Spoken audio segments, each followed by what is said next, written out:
Say again what you just said. I used to do the earpods. Earpods. What the fuck are they called? AirPods. They should be called earpods. They're called AirPods? Yeah, the ones from the like Apple ones are AirPods. Okay. Or earbuds. No, they should be called earpods. Like the I'm serious. I know you are. I know you are, but I'm trying to clarify.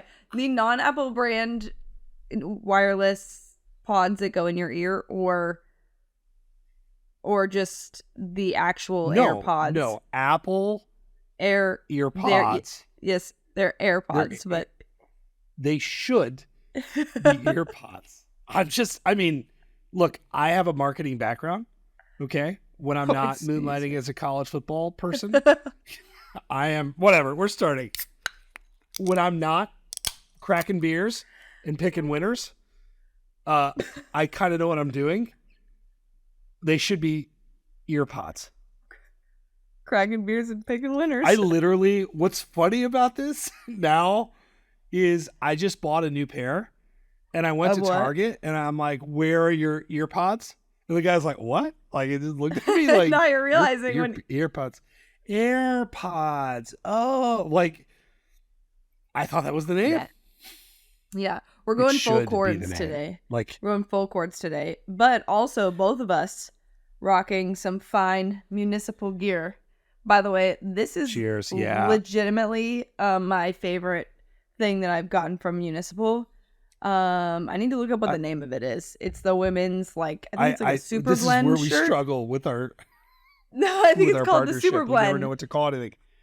I mean, but this is legit my favorite. So if you're looking for gifts, holidays are coming up for women. This is a good versatile shirt. Let me tell you, work out in it, good. Run errands in it, good. Sleep in it, good. All the things. Drink beers. Maybe, drink beers in it, do whatever. Well, I have the same. Golf, beer drinking. Also on the municipal front, I was interacting with the municipal Twitter account last night. Shoes are coming, and they were teasing the shoes. Yes, I saw. And you better believe I'm going to get my feet up on the. Yep. Oh yeah. Feet up on the jam. On camera. Oh yeah. This is what we do here at No Punts Allowed. Real content. Jesus. All right. By the way, so we're coming in hot. And hold on. Yes, we are. But no puns 20 on your first order. Municipal.com. Go shop. Send us pictures in your stuff, please. I love this stuff. Please do. I also this was a big thing for my Friday night. What do people do on their Friday nights? Game day upsets. I've contacted every winner up till this week. Awesome. Okay. And it was fun. And by the way, everybody, it's like the DMs. It's like people are so nice in the DMs. Like when they're like, hey man, you won, congrats. We had somebody who had won twice, one last year and one this year, which is pretty amazing. We had 1 week where we didn't have a winner, so nobody picked an upset, which was kind of wild. And then we had some weeks where it's just chaos. Colorado was good to game day upsets early on in the season, not so much later in the season.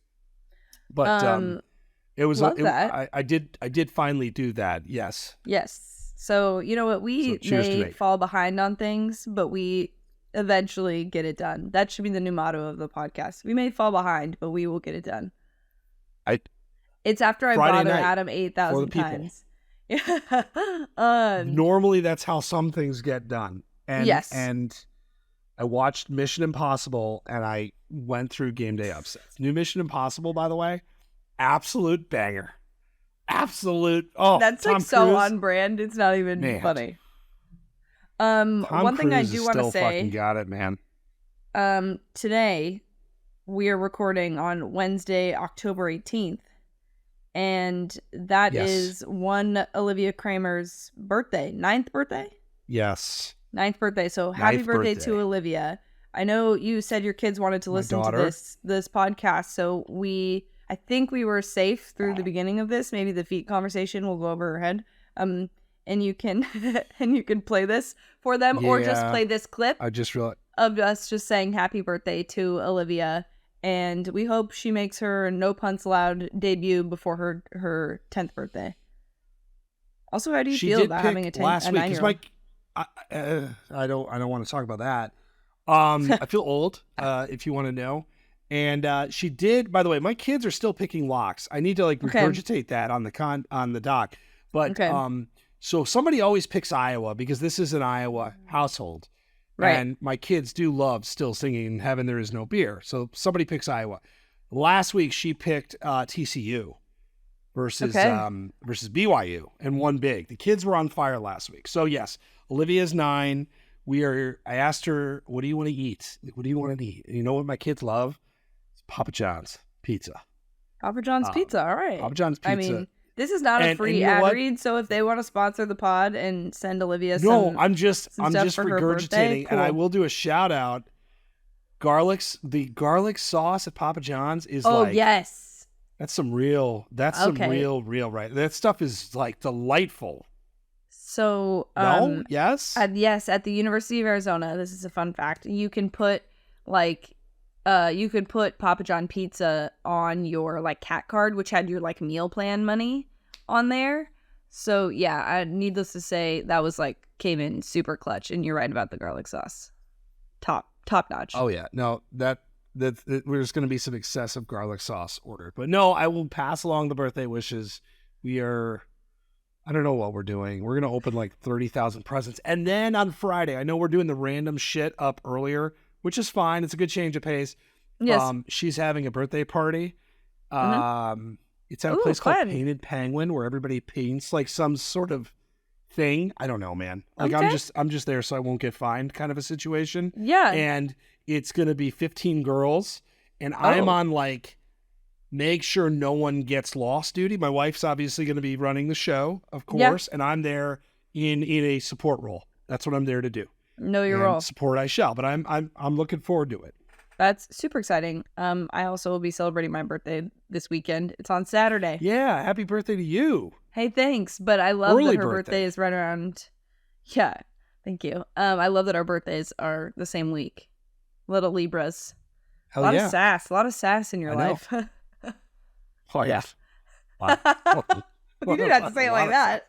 Not from you. That's much. You're like, well. I was more on her end.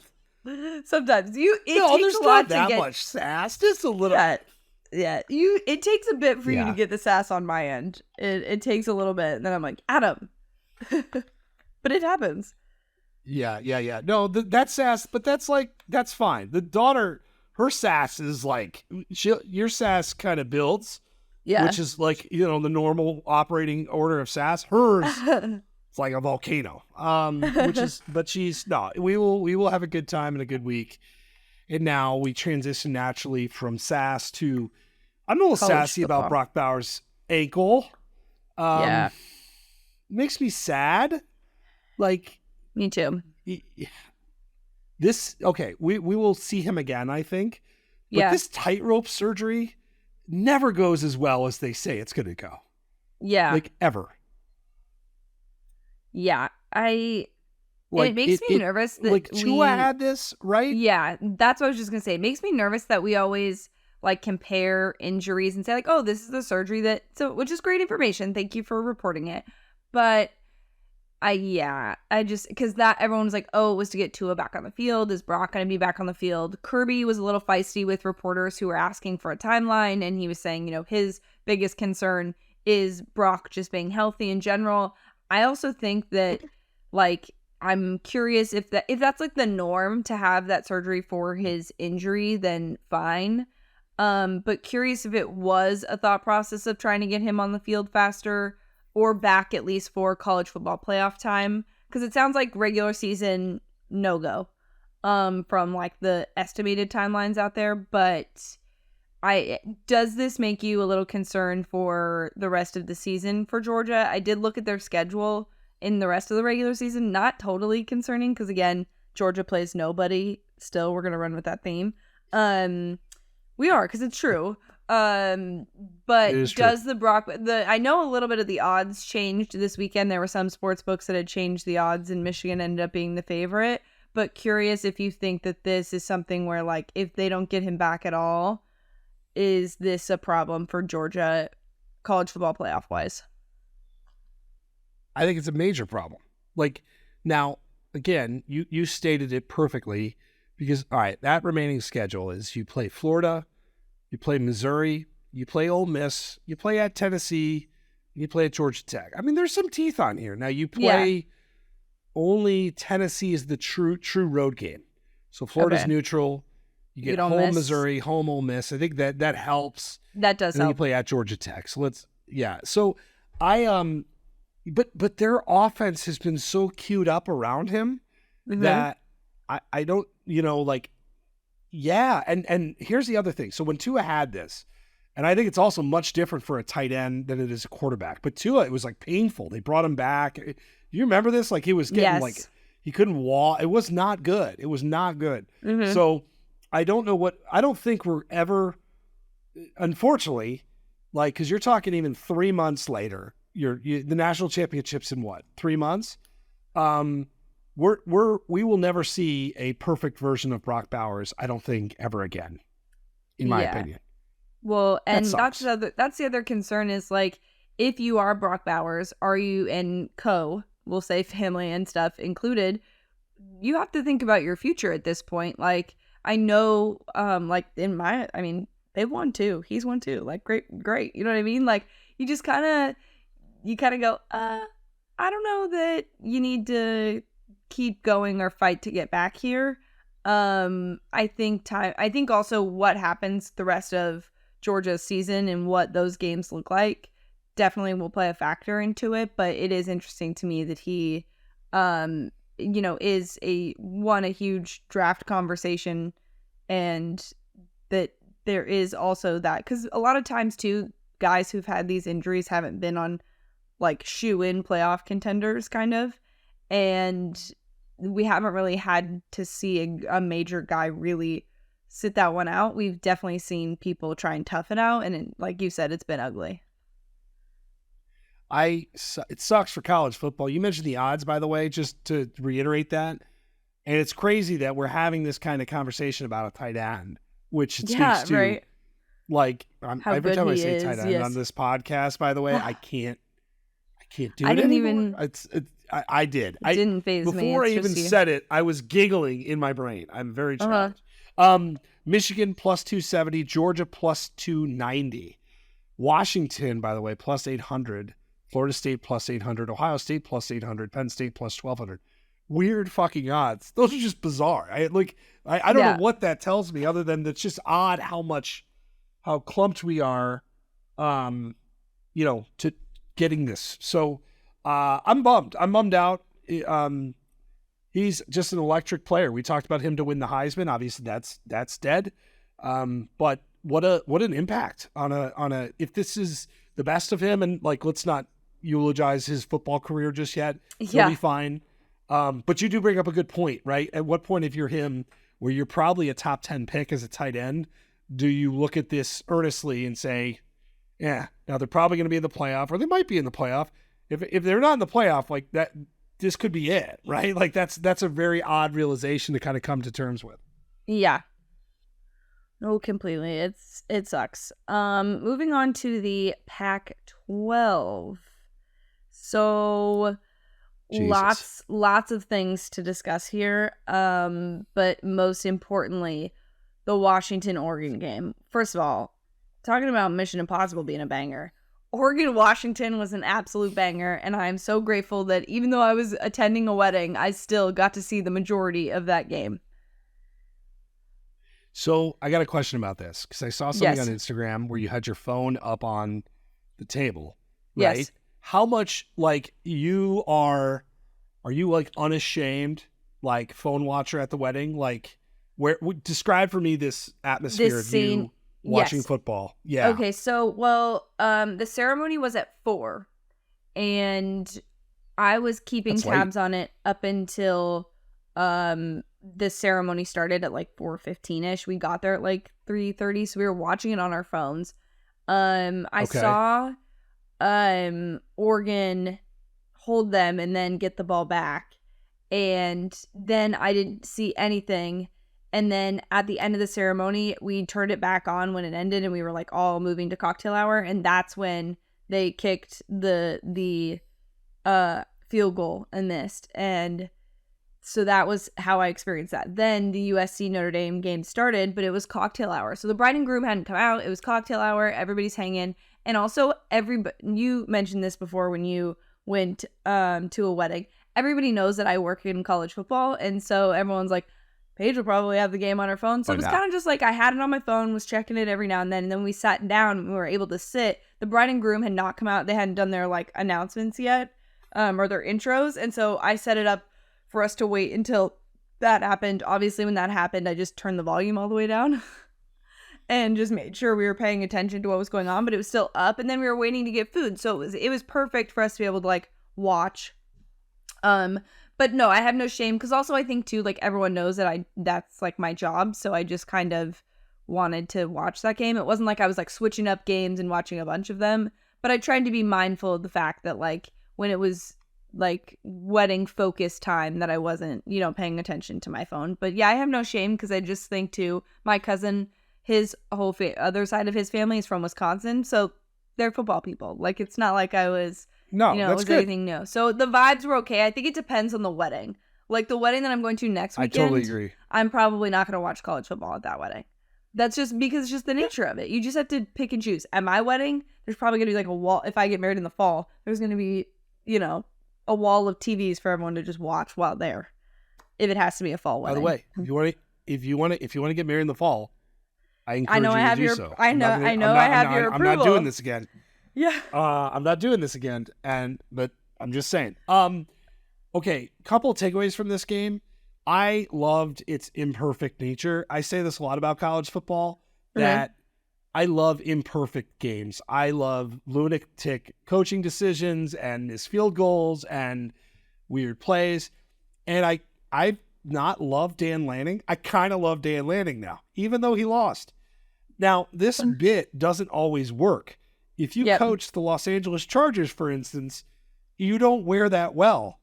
Yeah. What's that guy's name? Is it Staley? Is it Brennan Staley? Is that it? Oh, are you talking about the Chargers? Sucks. Whoever that guy is.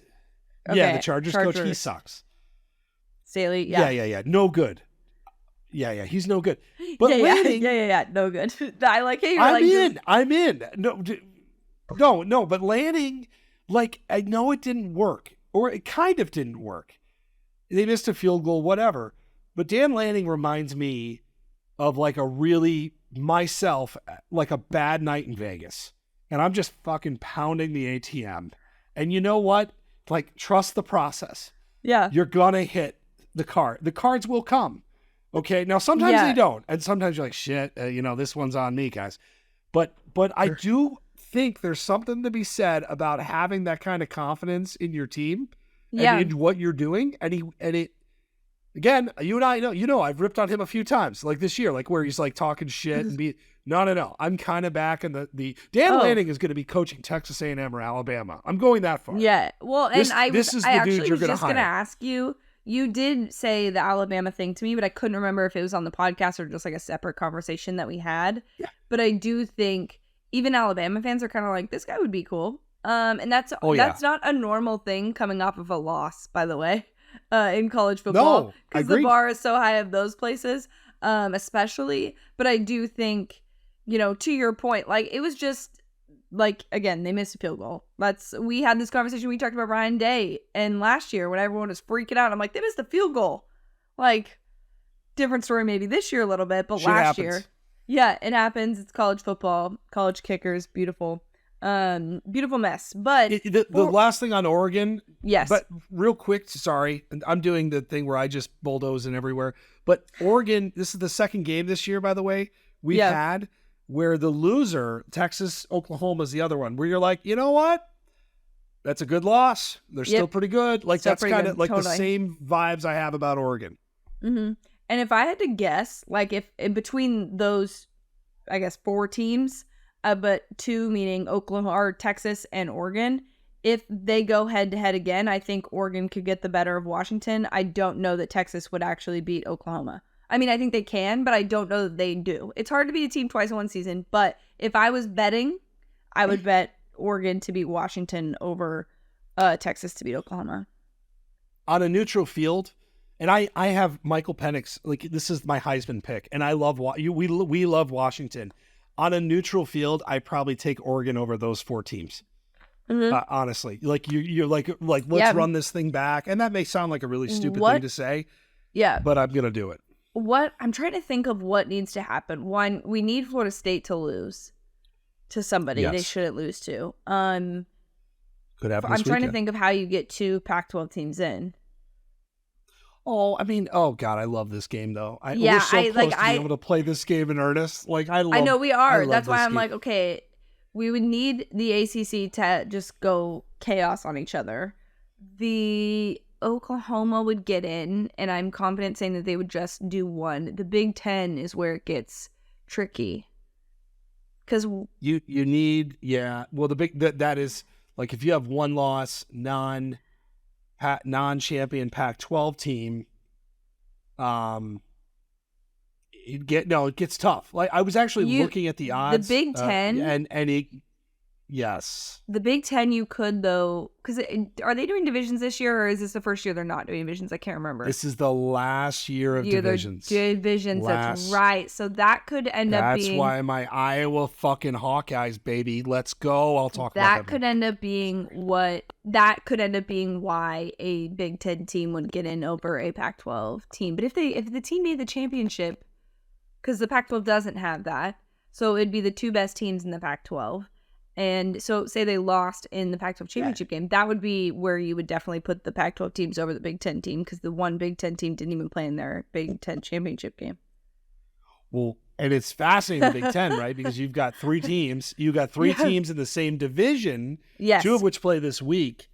And like you're going to have, I mean, that it's loaded. It's absolutely loaded. So team number 2 from that division, whomever it will be, could get pushed out. I can't wait to talk about that game. It could get pushed out, or it could be in a prime position. By the way, you don't have to play that last weekend. You've got 1 loss. You don't. I mean, my God, you're in business. But you hope for the Pac-12 champion to be the team that already beat the other team in the Pac-12 championship. These hypotheticals, watching you listen to me talk about this too, by the way, is like, well, my hamster wheel in my brain. Yeah, you're trying. Well, because it's hard when you're not looking at it, and I think a lot of people don't understand that about some of the stuff we do. Even when we're doing like the AP poll show, I'm always like trying to like put pieces of the puzzle together, like who plays this and who lost to this person and where, and like I'm like. And divisions, and like now, like Big Ten last year of divisions, SEC I think is last year in divisions too, and then everybody else is done with theirs. I'm pretty sure is the situation. Yes, and but the Pac-12. Well, this is good. Let's talk now a little bit about Washington. By the way, what a win! Michael Penix is an absolute baller.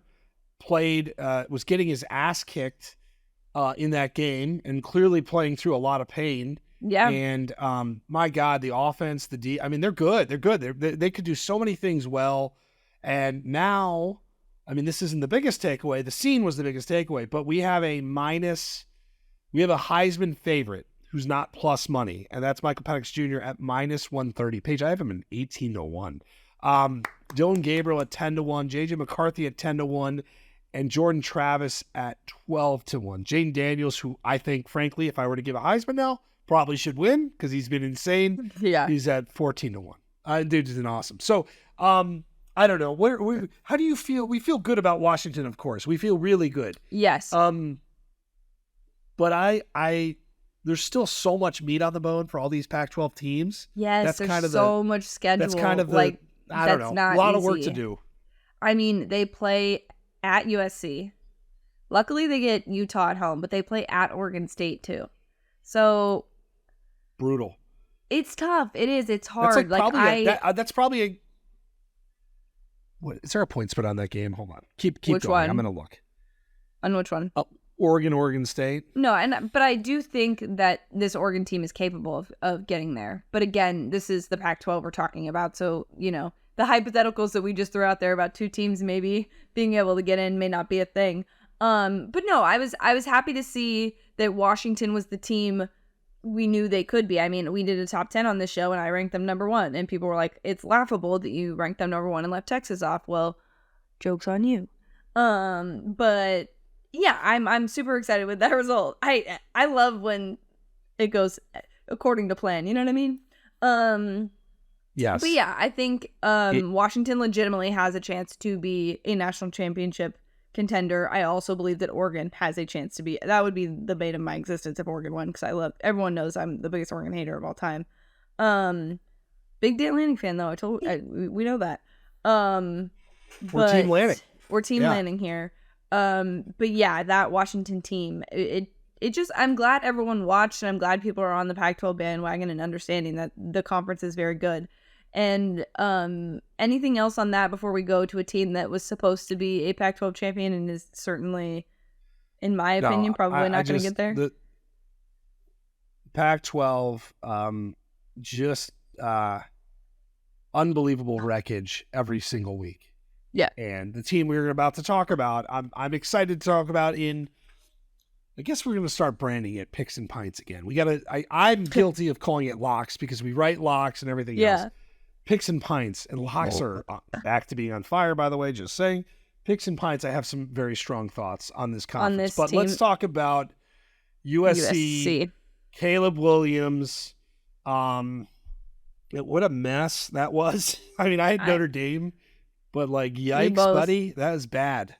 Yeah. We both definitely gave the Irish the like stamp of approval. We were talking on our Sunday show that like this was something we kind of saw. It was kind of like a lot of people were like, yep, this is where USC loses. Like we kind of figured that was going to be the case. I didn't know it'd be this ugly. And I think there's two separate conversations. There's the people that want to have the Heisman conversation about Caleb, and then there's the people that want to have the draft conversation. It's constantly, we'll get to the other rumors around his draft stuff in a sec, but Heisman-wise, back-to-backs likely not happening here. That was not a great performance, but no. I don't think that affects his draft stock that much. And also, there's a lot of season left. And the Pac-12, like we've mentioned with Oregon and Washington, there's still good teams for them to play and for him to kind of recover from that game. And I think that will be a big point for people to look at of, okay, you have this kind of performance and moving into that next phase of things. And like, can you recover from that? I'm picking them. I'm picking their game this week. I am picking them this week. Spoiler alert. But it was weird too, because that was not the normal USC catastrophe. That was special teams. That was interceptions, creating short fields. Yeah. The defense wasn't great. Yeah. But it was we can't blame Mr. Grinch for all of this. Yes. This was different. And it is interesting with Caleb, like it has been since his arrival, everything has been almost too good to be true. Mm-hmm. Even last year when they lost, it was a hamstring, right? He got hurt. Yeah. And so we haven't seen this like vulnerable moment where things just really go bad. Yes. And they went bad. So and it's weird to see the dialogue, which I know transitions to another conversation about his future. I think we'd be insane just to say like, oh my God, this guy's not that good now. I mean, he's done so much insane shit. Yeah. Like you don't like, if this is your moment where you're like, well, it's time to start looking at Drake May, like, okay, fine. I hate the stupid fucking draft conversations, but whatever. You too. Do your thing. Drafting quarterbacks is hard. All I know is this dude has done some crazy stuff, and I don't know. That was a bad game, and I'll view it as just a bad game. Yeah, and that's the part that I think frustrates me too, is like you can certainly have the conversation around the Heisman and say, hey, after that performance, probably not going to be in the Heisman race and shouldn't be, because that is supposed to be a year-long award, and if you do have a bad game like that, there are other guys that haven't. So, yep. I think the draft conversation being so quick, that's like, should people be more concerned about tanking for Caleb? Like, your team should not do that. This is not, it's like, all right, we're still, like, you've still seen, like, this is the only tape you're going to watch? Cool. Whatever. You go ahead and overthink that, like they do for all quarterbacks. But there is another rumor around his draft situation. The first rumor, of course, of the year was that he could potentially stay if the right price, if he, all these things. Yeah. And then exactly. And then this one is that he wants a stake in the team that drafts him, which, by the way, the NFL is banned. So that's not even like allowed. I don't know what to make of this, and I don't know why we keep having these random draft conversations, and I don't know who in his camp keeps talking about these things or being a source of these things, because I feel like a lot of it is stuff you want to avoid in terms of draft conversation. Of course, like, you want to say what you want from teams, but something that's like actually banned by the NFL feels a little weird to be reported. So I think that from the start of the season or the preseason, they're not helping him. Wherever these things are coming from, there's a leak. They're not real. I'm sure he has representation at this point, like many layers of it. Mm-hmm. They really need to kind of sit down and be like, all right, everybody, like, we're gonna clean this thing up. Yeah, let's not do this anymore. Find the mole, whatever it is, like, because it's not helping him. This story reads outrageous. It reads like, especially, and the timing of it is very interesting too, for this thing to enter the news cycle where he just has this shit game and we want equity in the Cardinals or whomever it would be. Maybe the Bears. Love him to go to Chicago, by the way. So it's it's not real. It's like nonsensical. Like, and B, I find it hilarious because we've seen it, and I just, again, he seems like, every time I hear him talk, he seems awesome. He's full of life. All of these different things, but I do think they're going to have to get control of his story. Yeah. Because it does seem like every couple of weeks we're reading something about, like, along these lines. His demands, and it's just not great. Yeah, exactly. It's like, weird. It's kind of giving him, it's very strange because it's giving the, like, vibe of, like, even the, like, he would come back to school because he could make money, and if it wasn't a team he wanted to be with, gives, like, a very arrogant vibe. And everything that we see from him is not, and so that's why it's very strange. But yeah, very weird stuff. And you're right, the timing of it is very odd coming off of that game. But as a weekly, well, I guess to tie a bow on the Pac-12, Colorado. We have to talk about it. 29-0 and a half. Blow that lead, lose to Stanford. Shout out Stanford though, by the way. That awesome. Was incredible. What do you make of the state of Colorado, and kind of what do you think we see next from them in terms of the rest of the season? I know that game kind of might be the killer of their potential bowl this season, but do you think it's concerning for Colorado fans that this is like a 1-year thing, or do we think the transfer portal opens up in December? He's just going to bring guys in. His reaction, meaning Deion's reaction to that game, I actually really appreciated. Where he basically was like, look, are you in like with it? Or are you in love with it? And I think the flashiness and the, talking shit at Arizona State and all of those things, it's sort of, piled up, and the focus has kind of shifted from what the goal is, and to Deion's credit, he called out the players for that in front of the media and also in the locker room. So are you concerned at all about Coach Prime's hype stuff being a distraction that maybe can't push the football forward, or do you think this is just kind of a regrouping stage? This is a regression to the mean, and and I think when you look at it now and you think about barely beating TCU, and you think about, beating Nebraska and barely beating Colorado State, like, you look at all these results and you're like, yes, this is, now losing to Stanford the way they did is like, that is not what you would expect. But like, doing all the other things that they've done, you're like, yeah, this is sort of playing out, I guess, now finally how we thought. Yeah.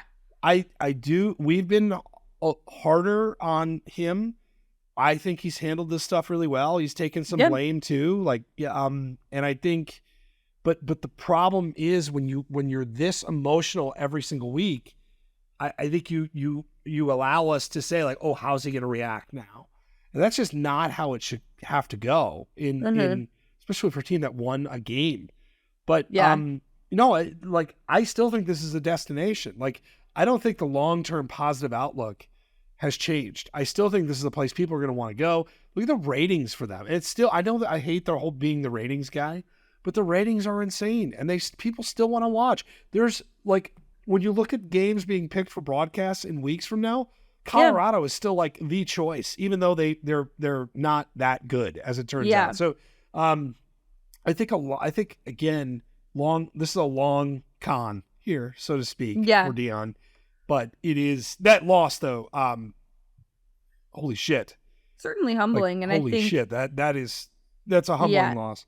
I think whether they make a bowl or not, I do think December is going to be an interesting month for them, seeing who they can bring in. They still have tons of Dion's celebrity friends coming to games. There are lots of people out there all the time, even when the results have not been that great the last couple. But certainly something that I don't think is going to go away. And to your point, like, I do think this is kind of evened out the way we thought it would, in the sense of, when you go into the transfer portal and you get a lot of guys, it's not that easy to overhaul a roster at the college level and just expect to win and be dominant in every aspect of it it does take a little bit of time. And I think that we will certainly still be talking about Colorado next year in maybe a different light, and can see, especially after what happens in December when the transfer portal opens. I'm very interested to see what people end up in Colorado, because I think Boulder will be a popular destination for a lot of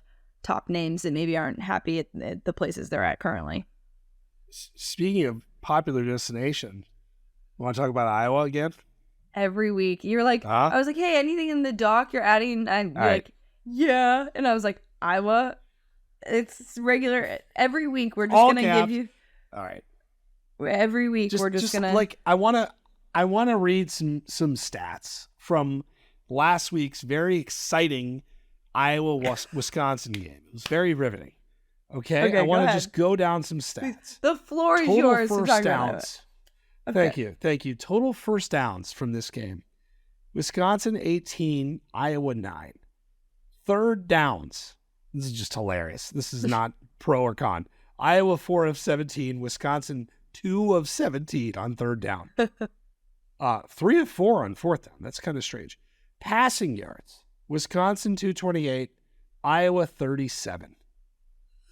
Completions for Iowa 6 of 14 for the entire game, 2.6 yards per pass.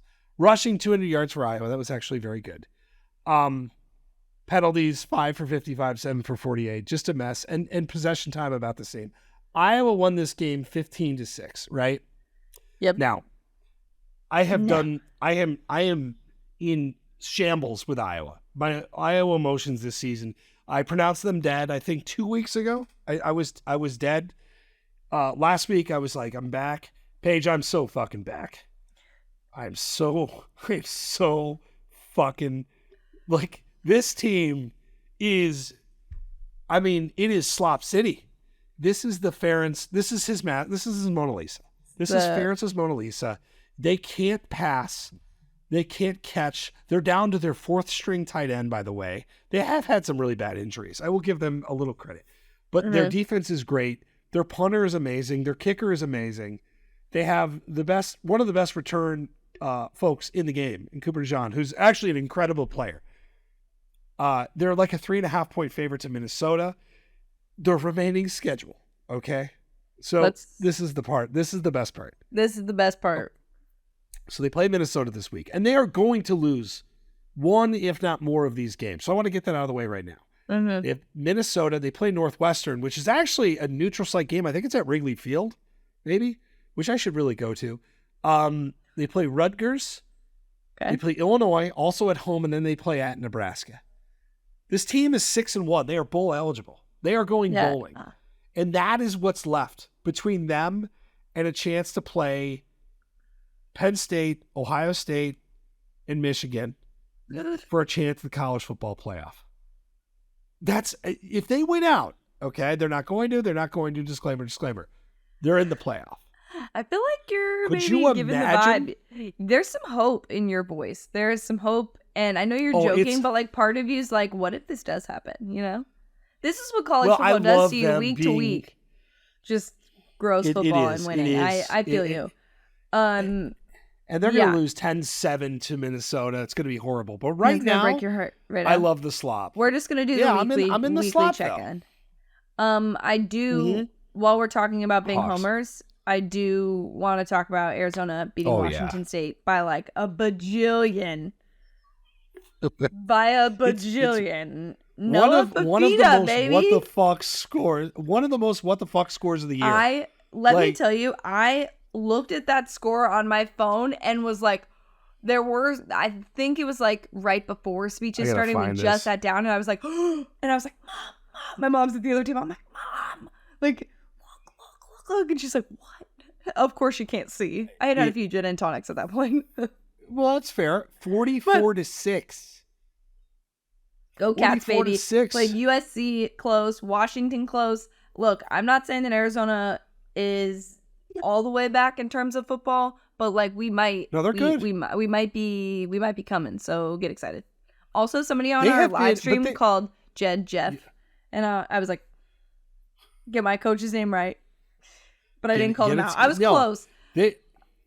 But here's the crazy thing: they were better last year, significantly better.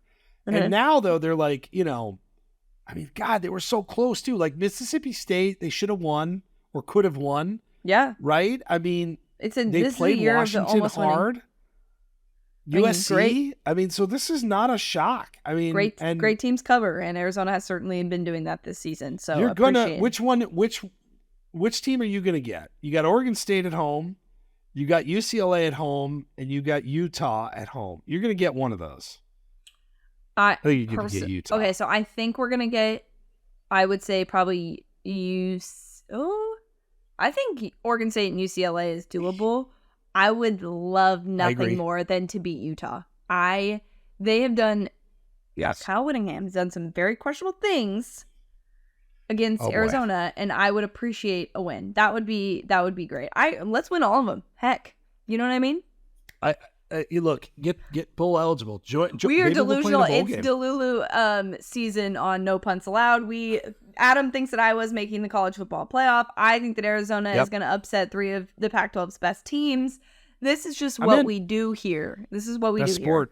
Besides gambling, which we're about to do. Let's gamble on stuff. I know we were supposed to preview, but as this is what happens, we're like, oh, there's nothing much to talk about this week, and we've already gotten 40 minutes into the podcast. Yeah, no. Well, this is an interesting point. So we can talk week 8. I rarely in my locks or picks and pints do I have the biggest game of the week in my locks. Yeah, it just doesn't work out. I don't avoid it, but I don't normally like it. I like to look around. I go where I see value. That's not the case this week. Okay, so I will do Penn State and Ohio State in my picks and pints. But I will say this. I am really friggin' excited for this game. Like super excited for this game. And the stakes are enormous as they were last week. And I expect we'll see a much different game this week as than we did in terms of style play, in terms of whatever we see. Is this in your locks? Do you have this game at all in your locks? I do not, but I have the other biggest game in my locks. Okay, which game is that? Tennessee and Bama? Were you talking about Ohio State, Penn State? I thought you were talking about USC. No, sorry, I'm saying Tennessee, Alabama. I know. Oh no, that's true. USC. I have USC in my locks too. Yes, I have that game in my locks. No, I do have Penn State. I was just assuming you bet Alabama. I'm sorry. Okay. Called out. No, actually, I just wasn't really listening to you, so that's the nature of this podcast. I was trying to find where I typed. It's just a podcast. I was trying to find where I typed. That's fine. It's a podcast where it's only fucking 2 of us talking. I was trying to find where I put my logs. I couldn't find it. I have so many tabs open. 1 hour a week, whatever. It's fine. My locks are over on this computer to my right. So as I'm reading locks, you always have to, do that. Revert here. But you at least I couldn't find them, and I was like, wait, where did they go? And I was like searching. It's just hilarious. That was next level funny. I was like, wait, I thought you were talking about USC because you did say they were in your locks. But we just want to go to locks because you are talking about USC and I don't have Alabama and Tennessee in mind. Do you have that? Like, we could talk about this game. if you want. I really want to see Alabama kick the shit out of somebody. Me too. And, I need it. I need it for my soul. I'm kind of tired of Tennessee. Mm-hmm. I'm kind of done with them. I want a beatdown. Yeah, especially their fans talking about them in the what's it called? The live stream that we do. They're always like, "Why aren't they ranked higher? They're so much better than the team." All right, we'll prove it. Prove it. You know what? You are so right. Maybe that's why I'm tired of them. They are. You are. Like, no, in that's our it. Chat. They go the hardest of anybody, which I do appreciate. Like, please watch, subscribe, all those things. Blah blah blah. But they really do go the hardest. No, let's get to gambling. It's fine. Here's my IPA, by the way. I've been going heavy on Revolution. Little Hero IPA. This is good. This is really good. It's a hazy. If you're going to drink an IPA, make it a hazy. Just saying. But all right, let's talk gambling. Yep. You like Penn State? Yep. I'm going to take Penn State on the money line. Oh. I know. I know. I don't know. I just want it to happen. This is a heart pick. This is not a statistics pick or what I think is going to happen, because Ohio State's looked great, but I don't know. I just feel like this is finally the year. It's interesting because I wrote locks last night for Bleacher Report, and Penn State was 4-point favorite. Now they're 4.5, or excuse me, 4-point underdog. Now they're 4.5 point underdog, which is interesting. So Ohio State's getting a little juice. I think this is going to be a really ugly game, and not in a bad way. But I think both these I think they're like 2 and 3 statistically in scoring defenses. The total in this is 45.5. Okay, Iowa Minnesota total, by the way, 31.5. That's amazing. 45.5. That's not a big total for as much offensive talent as there's going to be on the field. Feels like a field goal game, but this is, well, Penn State's going to return a lot of dudes next year, but this is a really good chance for Penn State to win in Columbus. I think, like, this is a really, we talked about that with Lane, with Ole Miss and Alabama. It's like, this is a great chance to catch them. This is a really good chance to catch them. And so I really, the more I see, the more I like this Penn State team. So I'm with you on 4.5 there. And you're on money line. I'm on money line, but you know what? Why not? What else do you have? What else? Let's see. Let's go totals. So I have the Oklahoma UCF over 66. I'm back on my Oklahoma grind here. I know. Oklahoma they grind. They could score that themselves. Yeah. I mean, Oklahoma's really good for 50 of that. Yeah. So, you know what? I'm going to take that over and feel confident about it. I'm back on my Miami bullshit. God, ooh, I almost touched that, but then I was like, no, it's okay. All right, hold on. Let me make sure. I have them down at 3.5. I want to make sure that still applies. It's 3 now. They moved to 3, yeah. Yeah, so such an irritating game to watch. My picks in locks were 6-2-1 last week, so it was a good week, but that game hurt. They fumbled at the 1-yard line. They do a bunch of dumb shit again. Interceptions. I mean, Drake May looked good. UNC looked really good, and credit them. But Miami, this is a fascinating game in terms of narrative. Because did you see Dabo's comments? It's the only other thing I was going to say, and I forgot to bring it up, where he talked about they expect us to win every game. Did you see him do this shit again? He does it like every 2 weeks now. Yeah. And you know what? I'm kind of getting tired of that too. Bandwagon fans. Yeah, but that's loser talk. That's fucking loser talk is what it is. And imagine doing it for 17 seasons at Alabama, Well, win a couple national championships. Like, that is the expectation. That is the expectation. When you win a bunch of national championships, bro, that's how it goes. Sorry, the expectations are high. That's the way it is. That's why you get paid $10 million a year, Dabo. So, I like Miami +3. That's slight detour. All right, what do I got? Okay. I'm taking a team that burned me last week. Burned me hardcore. I had West Virginia, Houston. That ending really, really... Oh, I was so frustrated with that. That was a Friday night game, I think. And I got the alert for it. Yep. Or a Thursday night. Was it Thursday night or was it Friday night? I think it was Thursday, actually. Friday night. Not great. Oh, no, it was Thursday. You are correct. It was. Right, it was Thursday. Not great. But yeah, I have Houston covering the 23.5 versus Texas. Not a smart play at all. Such a weird game. It is a weird game. No, but I don't know why. It's still weird. Dana's trying to keep his job. That's what I'm saying. Coaching for your job. Important game. Yeah. Yeah, getting that West Virginia win kind of big. Then, obviously for many reasons for him, but I think a Texas close game could be nice. And 23.5 is kind of a lot of points. So I'm going to hope that the Cougs can help me out here. Good value, too. I am going to back USC -7 versus Utah. Wow. I don't know what the status of Cam Rising is. I'm kind of tired of asking. Are they going to apply for a medical red shirt? Is that where we are? Then we might be there with the season, depending on what's going on. So it's really feeling less and less likely he's going to play. Now, he's like suited up before. I don't know if it cares. I think this is a terrible matchup for Utah. The offense is not that good. Their offense is like Iowa levels of bad, statistically. I'm being serious. So you look this up. I think they're like number 115 and 112 scoring offenses. The defense is great. You play USC. I think Utah, it could unravel a little bit here. I really believe that. I think this is a chance for USC to kind of like turn things around, and this matchup sort of plays into its hands. So I like Trojans it is. Wow, I'm impressed because usually you're on the Utah side of things. I am, yeah. I'm gonna take Ole Miss -6.5 versus Auburn. Ooh.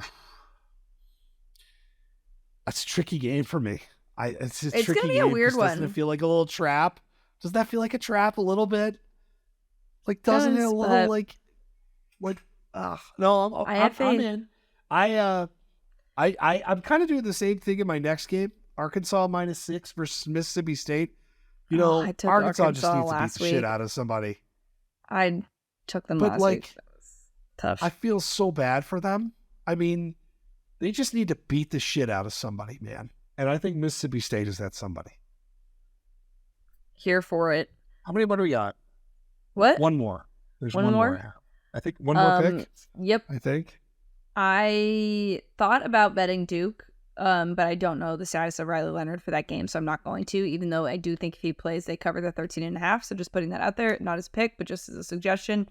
I'm going to take the over 59.5 in Washington, Arizona State. I like that. Yeah. I like that. Washington could be a little flat, maybe give up some tutties, still get the offense going.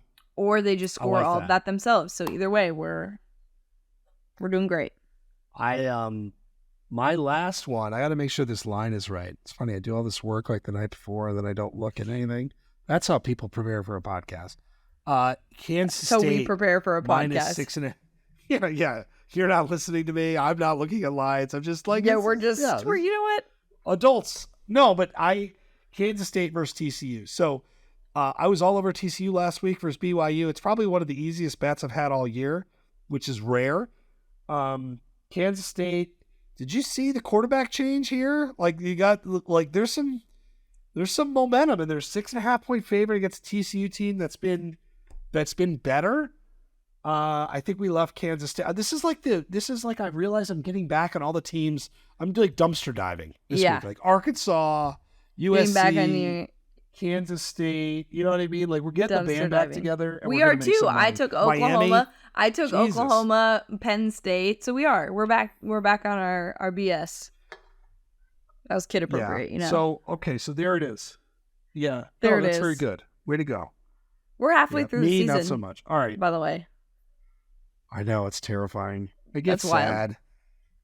It gets sad, but I think this is the beginning of the chaos. Last weekend was the start to it really taking shape of what we're going to get at the end of this year, and I'm excited for it. I am too. It's almost November. Our first college football playoff rankings are less than 2 weeks away. Crazy. So nuts. Crazy. So nuts. We already kind of did random shit, but are there any other parting thoughts? No. I don't think I have that much random shit because we talked about it before. A wedding. You got one? What do you got for me? Besides Mission Impossible. It's an interesting Mission Impossible. So it's an interesting, Saturday's a really interesting sports day for me. So in the morning, I've got soccer with the kids, very early soccer, an aggressive amount of soccer. Then I'm going to be glued in at 11 for Penn State, Ohio State, obviously. Going to be writing about that game, we think. So UFC is in Abu Dhabi, and I think their card starts at 2 or 1, and it is a tremendous card. So afternoon college football with massive UFC. See? Great Saturday. Like great Saturday. And hopefully be done writing. If I'm done writing, then a couple of these, a few of those, you know what I mean? And then then get in for the day. Like I am. Yeah. But it's afternoon UFC. I'm pumped for this card. It's going to be a lot of fun. I don't know exactly what's going to happen, but they're letting me do predictions on Bleacher Report now for another sport that is not college football. Yeah. That's a little crazy of them to do, but we'll see how right I am. I don't feel very good about my picks. I'm just saying. Otherwise I'd give them out. So, but I am excited for it. Should be a good Saturday. Yes. I'm ready to win some money. You know, another year older, another year richer. By the way, oh yeah. So you got your birthday. You want to bet on some football tonight? Oh, what do we got? No football tonight. We got FIU, Sam Houston. Okay. This is not a very good game. And UTEP versus New Mexico State. That is the one. Yeah. So what do we got? New Mexico State is -3 versus UTEP, who really sucks. They were pretty good last year. I think I like UTEP. What's the total? I think I like UTEP. I was just going to check that. It can't be a lot because these teams are not very good. The total in this game is 47.5. So are we taking the under? Could be an under game. Yeah, that feels like an under game. Could be an under game. Okay. UTEP in the under? That. UTEP in the under. Right now. Roll Tide. All right. There's a grift. So I do hope you have a wonderful birthday weekend. Thank you. Thank you very much. I did buy myself a birthday gift that I will. Yes, I'm working football. I did buy myself a birthday gift that combines two of my favorite interests. Won't be here for a little bit, but I will be wearing it on the show when it gets in. Oh. Do you have any guesses of what it is? Two of my favorite F1, things. Something in football? Yes, close. F1 was a good guess. Really? But it is football related and then something else. More Taylor specific. Swift? Yes. Okay, more specific on the football? Travis Kelce? Nope. This is a dangerous game I'm playing. What other football team were you making fun of me earlier about? San Francisco 49ers. Arizona Wildcats. Close. Alabama. Yep. Alabama and times Taylor Swift. So what does that mean? It combines those two things. Just get excited. Is it just like be a ready. Swift Taylor? I'm perplexed, but that's perfect. I'm perplexed. Adam is short circuiting. We need to be done with this podcast now. Immediately okay. Done. I have to get in my locks. I'm late. It's good. Yeah, file. Your editor's going to be pissed. All right, so whatever. That's perfect. We are ending where we started. So for Paige, I'm Adam. We'll talk to you guys next week.